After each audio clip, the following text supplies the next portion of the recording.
Welcome back to our weekly walkthrough, where we bring the above, below, and talk about the transits you should know. So with that, we are on our week of July 13th through the 19th. This week, astrologically, is a little bit more chill, which, frankly, not super hard, given how chaotic everything has been. So with that, we're going to start off with the Emperor as our theme for the week. And this particular Emperor is a little burnt out. It's like, yeah, we're supposed to do the work, but aren't we always? It's always the same work. It's always the same right steps forward. And it can be a little exhausting. So with that, as you are taking those steps and really adhering to where Aries Saturn is in your chart, I want you to be sure that you're pacing yourself and also that you're not just going through the motions, that you're actually checking in with whether or not these are the actions you should take or if they're just the actions you've always thought you should take. We got a couple days that have double cards, including Monday. So for our Moon Day, we mostly just have the Venus-Uranus square at 8:26 a.m. Mountain Time, and then the Moon-Saturn square at 3:57 p.m. And this is the build up to the new moon. A lot of folks will probably be doing, if they do new moon work, they'll be doing it on Monday because of when it takes place on Tuesday in the wee hours.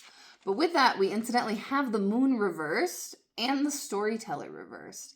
And so this feels like the misleading energy of the Mercury retrograde. And to be really careful with what you're trying to share, what you're trying to say, what you're trying to do right now, and the assumptions you're making. Like the Cazimi, for those of you watching it Sunday, there is clarity with that Cazimi point. It's the turning point in the retrograde.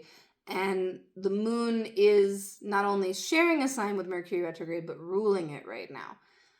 And same thing with the sun. That's part of what makes Cancer new moon special, is it's the time when the moon is ruling the sun in that conjunction. And so I want you to be really attentive to your narratives this week. I want you to be attentive to the assumptions you're making, to the fears, to the doubts, to what you're feeding, and be careful that you're not giving a bunch of energy to what at the end of the day amounts to being stress. So with that, we actually hit our new moon on Tuesday.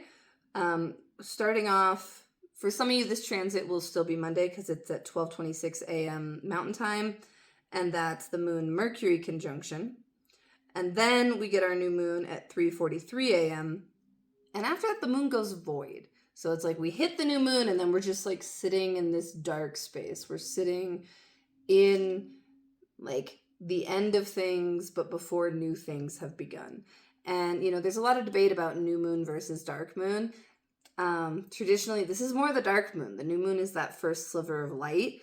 And so during the dark moon, it's not necessarily when you get dramatic in your action launches. It's more like what I do now, I will check in on in 6 months.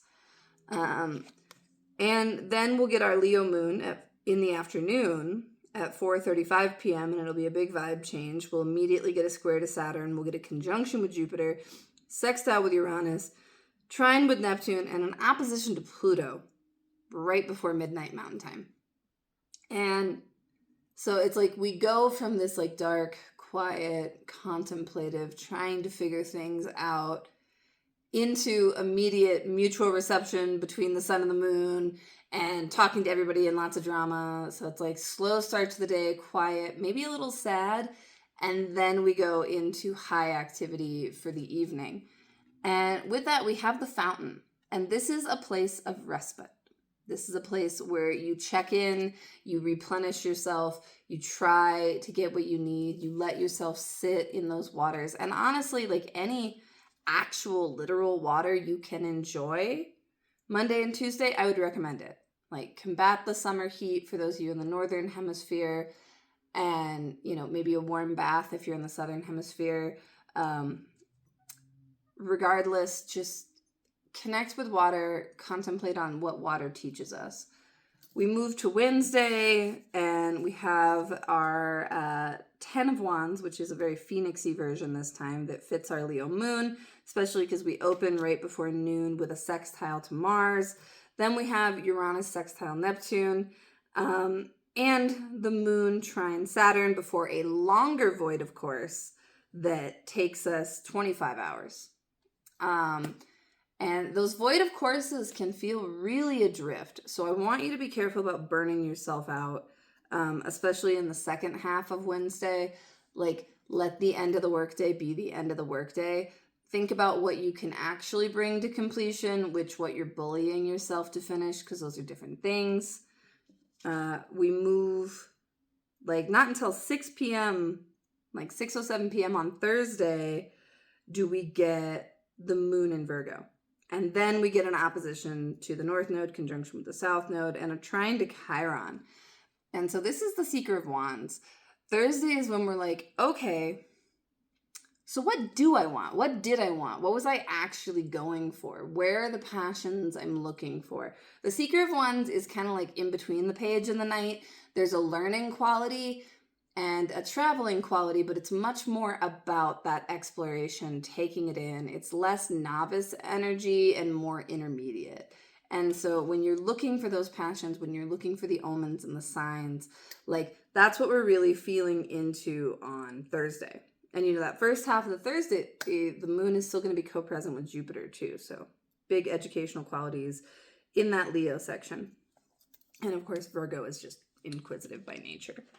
On Friday, we ironically we get our waxing crescent, and I say ironic because we get the new moon, and that's kind of what I was talking about light building. And we also get the wheel, which is a much more astrological wheel, and this one has all the signs and lists across quarter days. And Friday, we have Moon square Uranus at 1:44 a.m., so possibly some insomnia issues. Then Moon conjunct our fallen Venus and square Mars and Gemini. And then Uranus trine Pluto. And that's big because we're moving with those, the trines and the sextiles with Uranus, Neptune, and Pluto are ongoing. So that hitting another point of exactitude matters, and it's at 10:43 p.m. So with the Wheel of Fortune and the new moon there, I want you to really pay attention to what starts on Friday, because this is where I think those seed moments are actually going to have longevity, especially with the Uranus-Pluto trine carrying us through this much larger narrative. Because remember, Uranus is going to be in Gemini, it's a 7-year transit. And Pluto is going to be in Aquarius for 20 years. So the first chapter of that is with Uranus and with Neptune. And so those stories are big. And this feels like a chapter moment.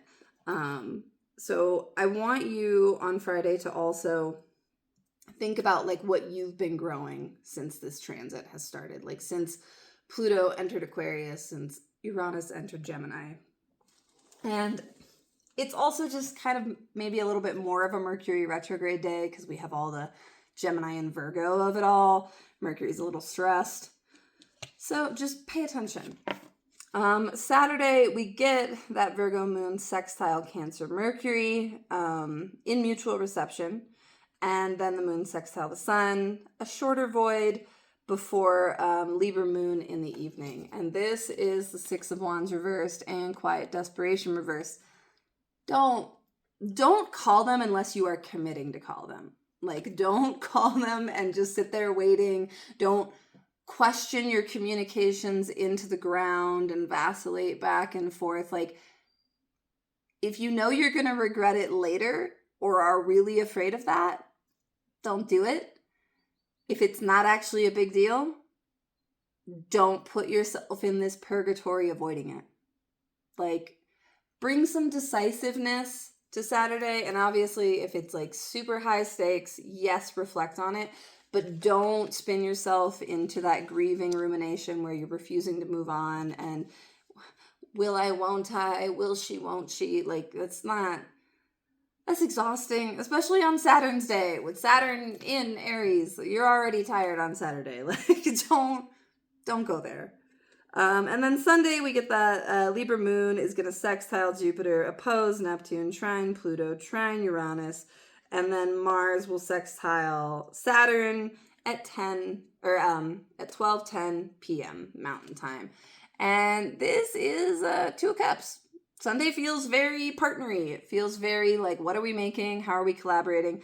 Do I love it when the malefics collaborate? I don't know. Sometimes. We'll see how it goes. Hit me with your questions in the comments, and as always, happy week.